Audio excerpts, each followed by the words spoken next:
Hi guys, before starting with the video, remember that you can skip directly to the start of the game or to the Queenless middle game. Now, I'm sorry for my inactivity. Guys, I haven't uploaded, I think, in a month. And I actually took a pause from chess for several personal reasons. And I won't upload often till January. Well, I'll finally stop working and I'm going to have a ton of free time. Now, talking about this game, this is the first round of a tournament that my chess club hold every year. This is an unrated tournament, so I'm not too anxious about this tournament at all. And the only thing you win is the glory and the honor in your club because you can say you are the best. Although, if I want to be the best, I actually have to beat, I think, a couple of 1800s and 2000 Elo FIDE players, so it's not going to be easy. Now, in this game, I'm actually playing with black against a friend of mine. He's a good player, he is rated around 1400. And of course, I haven't played in a while, so I'm not super prepared, and I need to be careful because in classical, if I make a huge mistake, I'm sure he can definitely beat me. So let's see what happened. Now, I remembered, because I haven't played against him in a while, that he used to play e4, but he wanted to surprise me with the move knight c3. Now, knight c3 is not a terrible move, although it's not even a crazy good one. But, I think it could be a good weapon in order to surprise your opponent. But I'm prepared against this, and for me, it is actually a good move to see because it goes really well with my repertoire. Because in this position, after you play the move d5, which is the move I played, as white, if you really want to try to win this game and not get destroyed, you need to push the d pawn or the e pawn. So let's say you play e4, I'm going to play e6, and we have a French. So I'm super happy with this. And if you want to play d4, which is the move my opponent played, at this point, this is Dechigoring. Now, Dechigoring is a good opening for white, and it is pretty aggressive. But I like playing against Dechigoring because I have a really good line, and I think the best way, since I really hate being attacked, I think the best way to counter Dechigoring is to be really aggressive, so I played the move c5. It is playable, it is not the most played move at all. Like, yeah, it has been played 2% of the times. But black has a 39% win rate with this move, and is one of the best, in my opinion. And the fact is that now you're not going to get attacked. White has to react pretty fast against this move, and the best move is playing e4. Now, I thought my opponent would have been surprised by this move because, again, it's not played at all, but he blitzed the move e4, so he actually prepared in this opening. I think he prepared online, looking at mychess.com games. I don't know, or someone told him what I play, because it's really hard that someone prepared for this in general. And yeah, this is the best move, and now as black, you don't want to take this pawn because after that the queen takes, and yeah, it is a good position for him. If I take, he's going to take queens. You want to take this pawn instead, and the problem is that if you take with the knight, I'm going to win a pawn. So as you can see, it's not easy. The best thing to do now is d5. So after you play d5, I'm going to play knight on f6 defending, and white is going to have activity, definitely, but I'm up a pawn. So if you know theory as black, you are going to be completely fine. That's why I really like this move. But my opponent didn't play this and played the move bishop on b5. Now, I wasn't sure about bishop on b5. I knew it wasn't one of the main moves. It is playable, but it's not crazy. It doesn't do a lot, to be fair, so I can understand why it is not played. Also, I might tend to play the move a6. I think you should try to go for activity, but not this way, because after I block and I can block with the bishop or with the knight, you probably have to trade or play some move that is not really good looking probably. But at first I thought about playing the move knight c6, and then I saw d5. I saw that this wasn't necessarily losing because I have the move a6, but I didn't want to go into this madness, because to be fair, this is not easy. Okay, apparently this is fine, but it's not easy to evaluate a position like this from the distance. So instead of doing that, I thought that the move bishop d7 was way more natural, which is indeed more natural. Now the move is taking the pawn, which does make sense, although again is not crazy good for white, I would say, because after I play the move knight on f6, I'm going to take some space with d6 or with d5, and this pawn is going to be really weak. Also again, I have the move a6 and maybe b5 in the future. And you might even play a4 probably, but I'm not sure about that. I think I still have a6. He decided to take. Now taking is not like, maybe it's not a mistake, but it's not super accurate. At least I thought that, because I don't have to take with the knight, I can take with the queen, and the problem is that you don't really want to take, which is the move he played. Now, I was sure this wasn't good for him, and his idea was to trade queens. Now, first of all, if you play against an higher rated player, trading everything into a worse position is not good. Even though you traded queens, if the player is definitely, or I would say much higher rated than you, and I mean, which is true in this case, 300 elo points are not chess.com only chess point, it is a really good margin between them.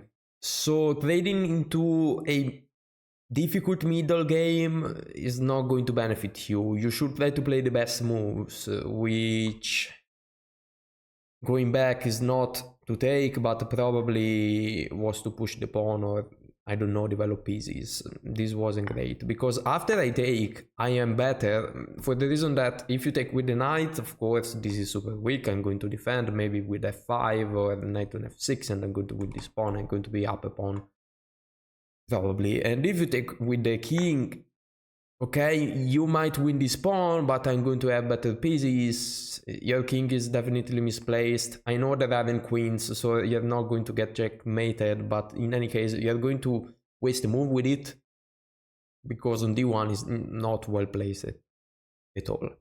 So in this position, I had two moves in mind, f5 and knight on f6. I decided to play knight on f6. I discarded f5 because of the move f3. I didn't like this at all, because I mean, I played this move, so I wasted the move defending the pawn, and now I have to take, because if you take, I'm going to lose a pawn, so it's stupid. If I play knight on f6, it's stupid again. This pawn is super weak. So yeah, this move didn't make any sense in my opinion, so I thought that playing knight on f6 wouldn't be much better. The idea behind this is that if you play f3, in this case, I don't have to do anything about this. Well, apparently you could take, but I thought to play something maybe like knight on d7, knight on a6, then to go for this pawn, and if you take, you're going to have an isolated pawn, and if you take with the knight, I'm going to take, and you're going to have an isolated pawn anyway, so I can play for a better endgame. So I was fine with this move. Another move that I thought was much more annoying was bishop on g5, but after that I think you can play knight on d7 and you're kinda fine. Instead of doing that, my opponent decided to play knight on e2, going for this one, which is not a terrible move. I mean, makes sense. And you have to understand, in a position like this, that this pawn is super weak. We don't have to waste a ton of moves trying to defend it, because, I mean, it is weak. We are going to lose it at some point. We need to go for activity if we want to win, or to have a definitely simpler game. So my idea is to give this pawn, but I'm going to win this. So I decided to play knight on a6. Knight on a6, I think it is a really clever move because now you can't play the move before. If you play before, I'm just going to take, and if you think that this move does something, because if I go back I'm going to lose the pawn, well, you can't even do that. I think I can go back even now, and if you take, you lose for the move long castle. Long castle, and they can win the rook. So yeah, after I play knight on a6, you're going to lose that pawn, which is not over for white at all, because you can play knight g3 and win this. I might be slightly better because of the king placement, but it's nothing crazy. He decided to play bishop on e3 instead. Bishop on e3 is bad. It's bad because you give me the move knight g4. Now, I thought about playing knight g4 now, but I decided to play another move first. The fact is that after I play knight g4, you have to give me the bishop. Otherwise, if you go back, I'm just going to win. That's the point. So yeah, bishop on e3 is not a good move. I should have played definitely knight on g3 instead. At this point, I decided to play e6, so keep putting pressure on the pawn. I'm going to win it anyway. And now, if you play knight on g3, which is the move we played, I can play knight on g4. So what I'm saying is basically, you can have this pawn, but I'm going to be better in an endgame. Why? And this is important because in position like this, in queenless positions, the pawn structure is crazy important because we are going to reach an endgame probably pretty fast. And we hope to win the endgame, or we hope to give a lot of problems to our opponent in the endgame. We are not going for tactics or anything like that. We need to play positional probably because we don't have the queens. So this move is good because if you take, which is the only move I thought this was the only move taking, I'm going to take the bishop. And I'm going to take the pawn with the knight. I'm better in the endgame for two reasons. I have the bishop, you don't have the bishop. In an open position, and this is open, of course, the bishop is going to be better. And also this pawn is pretty weak. So if someone is playing to win this endgame, it's black. Now going back. My opponent played a different move. King on e2. Now king on e2 is terrible, and for the simple reason, he missed f5. Not f5 now, of course. First we take the bishop. And after you take with the pawn, we are going to play the move f5. What is the problem? The problem now is that I'm going to win the pawn. And this is crazy weak. The king now is indecently placed. That's the but. I'm up a pawn and it's going to be pretty difficult for you. Also, I'm going to take a ton of space with these pawns. Instead of doing that, unfortunately, he played an even worse move. Instead of taking with the pawn, he decided to take with the king. Now, taking with the king is a really bad move because not only I'm going to win this pawn, I'm going to win this pawn with check. So I'm going to gain another move, which is really bad. Also might have some idea to check on this diagonal, you never know. And also with this, you give me the idea of playing knight on b4, because this comes with check. So yeah, this move actually allows me to play a ton of aggressive moves. I decided to play f5 first, which is crazy logical. I mean, I'm defending everything, I'm going to win the pawn, so I'm fine, and then I need to take with check. So this is pretty much the only move. And now I played c6, and I want to talk about this move. Stockfish says this is the best move. I don't think a grandmaster will play this move. Now, maybe Stockfish can explain this. I mean, maybe if you see 30 moves in the future, it makes sense. But if you think about it, I want to have a pawn on c6. Because let's say in the future I manage to play g6 and play e5. Not only I'm going to have a ton of space, I'm not even getting in with the knight, because the pawn on c6 is going to cover these squares. The other advantage is that I can play rook b8, targeting the pawn, and if you push the pawn, this knight is undefended, so I might have some tactic, you never know. So I think this move was pretty bad. C6. Instead of playing C6, I don't know, you might go back with the king, or, well, apparently says knight b5. Yeah, maybe play to get at here. I don't know, but definitely not c6. I don't like this move at all. You play this, I took, of course, a map pawn, and it is a good one. And now I played rook d1, which makes sense. The problem now is that knight on b4 is like the freest move possible. I mean, what else am I supposed to play? Is so good looking. So knight on b4, and you have a problem, because how are you going to defend the pawn? Probably king on e2 is the best one, which is terrible. It's still terrible, but it's probably the best one. If you defend like this, I'm going to play g6, threatening this, which is game over. So if you play king on e2, okay, I can give you a check. I throw rook d8. You have to play king on c1. So it's bad. Again, it's bad. But I mean, it could be worse. Because what my opponent played in the game was definitely worse. He decided to play rook on d2, which is the same thing about playing rook on c1. You give me a free target with the move g6. Now, the move g6 is really, really good. I'm threatening this, which is... I mean, how are you going to defend it? I thought the only move was to play this, or to go back with the king. Yeah, maybe going back was better, but... Let's say you play this, I'm going to play bishop on e6, probably. On h6, probably. What else? Knight d5? Yeah, but I think this is super good. I don't understand knight b5, to be fair. So, instead of playing this, he played the losing mistake.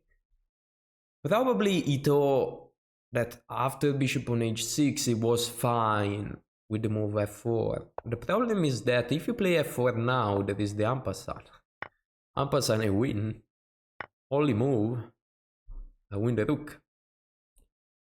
So what else can you do in this position? As you can see, he doesn't have squares. I mean, okay, you can play king on d4 and lose the rook. Anyway, so he decided to play knight on f4. And at this point, I mean, it's pretty much over. I played pawn on e5. And what else are you going to do? The knight is lost. He moved the king.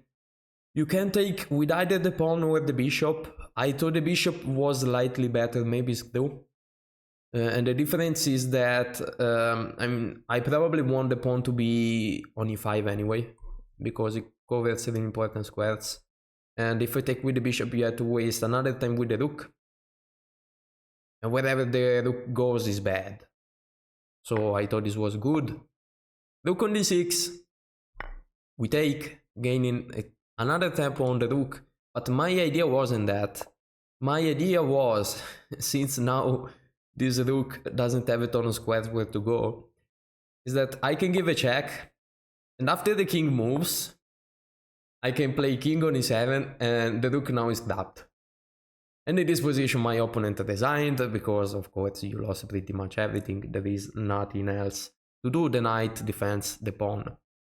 So, what can I say about this game? First of all, as you can see, in Queenless Middlegame, you need to try to gain any sort of advantage, even if it is a really, really small one, that maybe allows you to get a 0.1 advantage. You need to go for that, because it might increase, and also you're going to have an edge on your opponent for all the game, and you might be better in the endgame, and endgames are really complicated, so you just need a slight advantage to win sometimes.